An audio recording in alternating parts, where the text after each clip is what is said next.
I've had the Canon C70 and been using it heavily for the last 6 months. I had high hopes and expectations for this camera, and that's it. Has it lived up to those expectations? Has it lived up to the hopes that I had for this camera?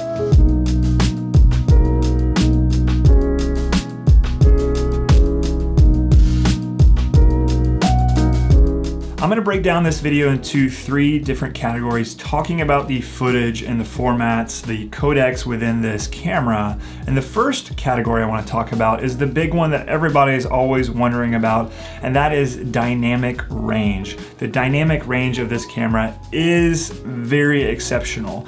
Canon touts it as a 16 stops of dynamic range. I'm no scientist, I'm no engineer when it comes to that kind of stuff, but I have put this to the test in a lot of different harsh conditions. I was all the way out in Phoenix shooting some construction shots for a client of mine. Those are really harsh conditions, especially in the summertime. The sky is incredibly bright. There's hardly any shade, so you're in these intense highlights. And I was still really impressed with the footage that came out of the camera, especially even just at an MP4 format. I wasn't shooting raw in that particular setting. I was still really impressed by that. And then when I went to a resort in Phoenix and did some more shots there, I was shooting in raw. And again, very impressed all the way from looking up at the sky, the highlights all the way coming down to the shadows. On the shadow side of a palm tree, there's still tons and tons of detail there. And that's the thing, is I wanted a camera that had incredible dynamic range to be able to, in a variety of settings, and a lot, settings where you don't have control over the lighting, you may not have control of being able to diffuse sunlight, just kind of a run and gun videography, which is the style of videography that I have to do most times, especially for my clients. If I'm traveling or if I'm going to different locations, I may not know what I'm up against. So I needed a camera that would have incredible dynamic range to be able to give me flexibility within my shots and also give me flexibility with the codecs that I have within the camera. So yes, in my own perspective, in my own experience, is it 16 stops of dynamic range? I'm not sure, but it is incredible dynamic range, and you can see that in these shots when I'm in these conditions where sunlight is really intense, it's harsh, it can be difficult to navigate those scenarios, but I'm still retaining tons of detail in the highlights, and I'm still retaining a lot of detail within the shadows. And that's because of the DGO sensor. And again, I'm not an engineer when it comes to these things, but the dual gain output sensor is really exceptional. It's as good, I think, as they tout it as. Now, if you're not familiar with a DGO sensor, a dual gain output sensor, like what is that? It's just words. Let me read the definition of that to you and explain a little bit. The definition of that is it produces images optimized for HDR by creating 2 images. So basically, while you're filming, it's taking 2 images at the same time and mixing that into your footage, that's phenomenal. So one prioritizes saturation in the highlight areas, and the other prioritizes lower noise in the shadows and dark areas. Essentially, each photodiode is being read out at 2 separate gains.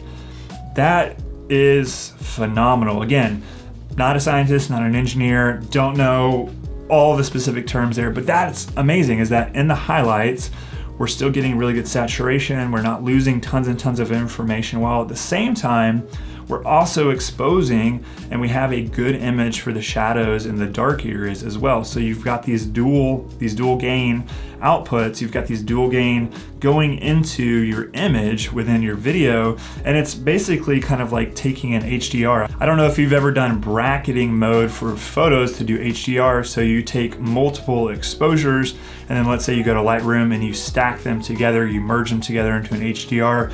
Basically, from what I've read, that is what's happening. It's taking 2 exposures, one that's more exposed for the highlights and one that's more exposed for the darks, your shadows and your blacks, and it's merging that into your video within the camera. That's not happening in post-production. So that's exceptional. And yes, that's why you're able to get the dynamic range that you get. I've been exceedingly impressed by what I get out of this camera. All right, the second thing I want to talk about is the recording formats. And what I really love about this camera as well is that there are 6 recording formats. There's 6 different codecs. that you can work with, and I love that flexibility. When I was using the Canon C200, I really got used to using the Canon RAW lights. I really liked that codec. There was so much flexibility with it, and now having an amazing sensor in the camera and having that RAW codec, it's awesome. Again, for B-roll, it's awesome, especially in conditions where you don't have control over the lighting and you need some more flexibility in post. I like to be able to use the RAW. But not only do you have the RAW lights, you have the RAW standard. I don't ever go up to that. I think it's a bit overkill for most of the things that I do, but the RAW standard is in here as well. And then you have XFAVC. Again, I don't really like using that one as much. It's not very friendly when I bring it into Premiere Pro and try to edit with it, even though I have a nice iMac. It's not my favorite. But then you have three versions of MP4. You have 422 10-bit, you have a 420 10-bit, and then you have a 420 8-bit. I never go down to the 8-bit, and I rarely ever touch, I don't know if I've ever touched the 420 10-bit. So I typically stay within 2. I do the RAW light for a lot of my B-roll, and then I do the MP4 422 10-bit for all of my interviews and some B-roll as well. So yeah, that's amazing. You have 6 different codecs, 6 different recording formats. And I love the flexibility that offers me for the different types of projects that I do. All right, the third category is flexibility within post-production. And like I said, this camera within, I think the first year of its life did not have Canon RAW, but now that it's been introduced within a firmware update, filming in RAW is exceptional for post-production.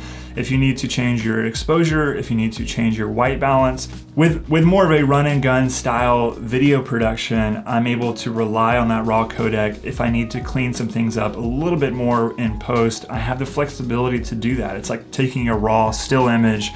You're able to capture so much more information within that video, within that format, that you can really do a whole lot more when you bring it into post-production, like adjusting your Kelvin specifically, adjusting your exposure specifically. There's just so much more flexibility that you get out of a RAW codec. Yes, it's gonna take a lot of memory space, but it's just so flexible in post. But I've also found that the MP4 codec, when I'm filming interviews, is still really, really flexible. Even when I shoot B-roll with the MP4 codec, it's still a really nice, clean image, again, because it's coming from that DGO sensor. So has the Canon C70 lived up to the hopes and expectations that I had for it 6-7 months ago when I was considering buying it? Yes, absolutely. This is a phenomenal camera. It's a phenomenal camera because, again, it gives me flexibility in the types of codecs and the different types of footage that I can capture. But the DGO sensor has proved itself to be phenomenal in my opinion. Again, I don't know if it's truly getting 16 stops of dynamic range and C-Log2 when you're doing all these things, but it has proven to be an exceptional image for me. The footage, to me, in my opinion, looks really, really good. Clients have been impressed by it. I've been impressed by it. And ultimately, that's what matters to me most. It doesn't necessarily matter about the exact numbers of dynamic range, but how good does it perform? How good is the footage when I bring it back into post-production? How excited am I to work with it and to release it to a client? And I'm just that. I'm very thrilled. I'm very excited.